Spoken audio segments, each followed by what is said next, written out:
and the target is in sight. A high-value Soviet official right across the park. Years of the research, millions of dollars, all leading to this one moment. The agent moves, a perfectly designed top-secret operative deployed for its very first mission. Then, catastrophe. A yellow taxicab turns the corner, moving at speed. The agent is hit, killed instantly. The CIA's $20 million spy is dead. But this was no ordinary agent. It wasn't even human. How did the CIA's brightest minds create a secret weapon so bizarre, so expensive, and so catastrophically vulnerable to downtown traffic? The 1960s. The Cold War is not just cold, it is a war of whispers. Deep inside the classified labyrinth of CIA headquarters, the mood is one of quiet desperation. The Soviets are winning the intelligence game, and they are doing it in plain sight. High-level targets are meeting on park benches, in quiet courtyards, and on embassy lawns, places where a human agent would be spotted in seconds. Their most sensitive and nation-ending conversations are happening right out in the open. The agency is deaf. We can imagine the frustration inside those windowless briefing rooms. The tension is unbearable. Every attempt to plant a microphone, a bug, has failed. The devices are found, or the targets simply move. They need a spy who can go where no man can. A spy that can sit 5 feet away from a Soviet handler and be completely ignored. The order comes down from the highest levels. Find a solution. The problem is handed to the Directorate of Science and Technology. This is the CIA's division of mad scientists, where the impossible is just another Tuesday. They are tasked with creating a listening device that is alive. Something that can be controlled, deer horn deployed, ear, and blend in seamlessly. Their gaze turns to the creatures that wander the alleyways and parks of every city on Earth. They don't just need a bug, they need a cat. The directive is signed. The project is given a code name, one that sounds almost innocent: Project Acoustic Kitty. But what happens next, in a sterile, windowless laboratory, is anything but innocent. It is a grotesque fusion of biology and crude 1960s electronics. The subject is chosen, a simple, gray, female cat. The surgeons get to work. This isn't science fiction. This is a classified budget, and the cat's body must become a machine.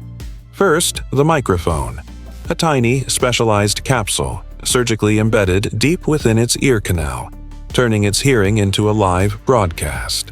Next, the transmitter, a small metal box slipped beneath the skin of its chest, a permanent, unnatural lump.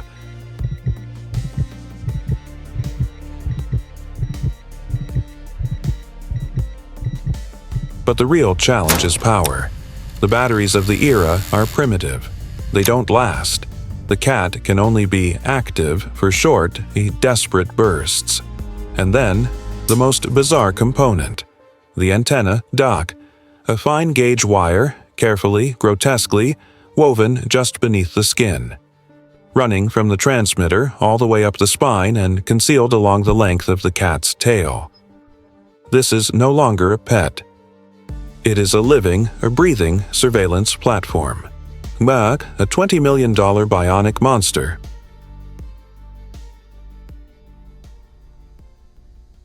But the surgery is the easy part. The true nightmare is the training. The CIA, in all its power, has run straight into a wall of natural law.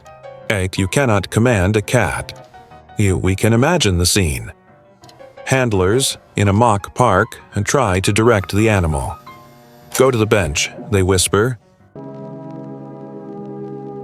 The cat, recovering from surgery, simply sits and grooms itself. Failure. They try again, using food rewards. The cat performs beautifully, walking to the target, and then demanding its food, meowing directly into the live mic. Catastrophic failure. The project stalls for months. Then years. The team is desperate. The budget is ballooning. They realize the cat's own nature is the enemy. Its hunger, its curiosity, its simple desire to be a cat, all of it is a liability. So, they take it back to the operating table. They perform more surgery, this time on its brain. A grotesque procedure, implanting wires to try and override its most basic instincts. They attempt to eliminate its sense of hunger, to replace it with a focused, electronic drive. They are trying to turn a living creature into a remote-controlled vehicle. The result is a tragedy. A disoriented, confused animal, half dead, half machine. It is a failure. They try again and again. Millions of dollars vanish. Finally, after 5 years of horrific trial and error, they have a breakthrough.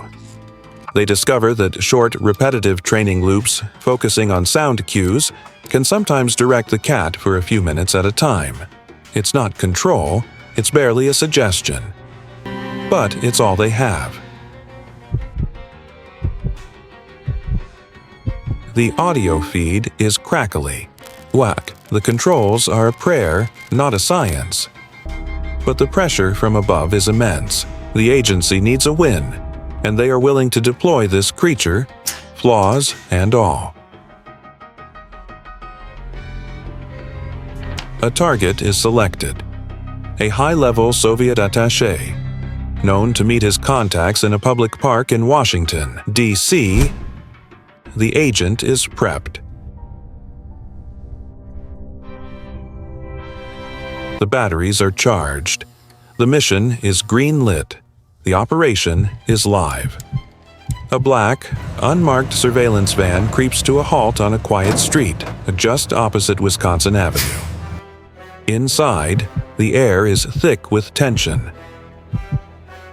Technicians huddle around a crackling audio receiver, their faces lit by the dim glow of analog dials. The target is in place. 2 men, silhouettes against the bright day, sit on a park bench. One is the high-value Soviet attaché. The other, an unknown contact they are talking. They are exchanging secrets right now. The lead handler looks at the containment unit. He gives the nod. The bionic agent, Acoustic Kitty, is released. It hops gracefully from the van, landing silently on the pavement. We can only imagine its confusion.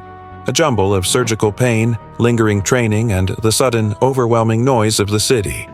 The technicians lean in. On their headphones, static, a distant bird, the sound of wind. We have movement. The cat begins to cross the street, heading directly toward the park. It's working.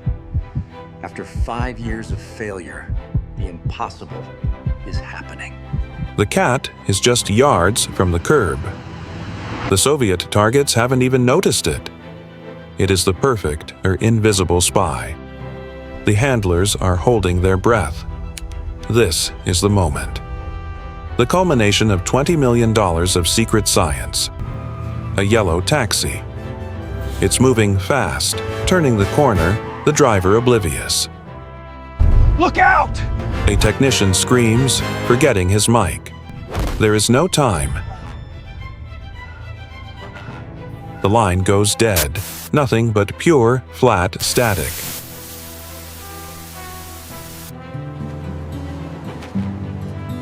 The agent is down. On the park bench, the 2 Soviet contacts look up, annoyed by the sudden noise of the cab. They see the accident, shrug, and then, completely unaware, they continue their classified conversation. In the van, there is only disbelief. 5 years of research, horrific surgeries. Countless failures, and all of it. The entire $20 million program annihilated in less than 60 seconds. It was the first mission, and it was the last. The entire operation was over before it even began. Here, the CIA's most bizarre super spy, E, had been defeated by a taxi. Back in the surveillance van, there was only stunned silence. The handlers had the grotesque task of retrieving the body of their bionic agent from the street. The project wasn't just a failure, it was a $20 million project farce. When the after-action report hit the director's desk, the order was swift and brutal. Cancel it. Project Acoustic Kitty was immediately terminated. All files were stamped top secret, locked in a vault, and buried for decades. The $20 million catastrophe was forgotten, a bizarre footnote in the secret history of the Cold War. But the failure of this one project raises a far more chilling question. If the CIA was willing to do this, what else were they building in those windowless, classified labs? What other bizarre weapons born of paranoia and unlimited budgets were actually deployed?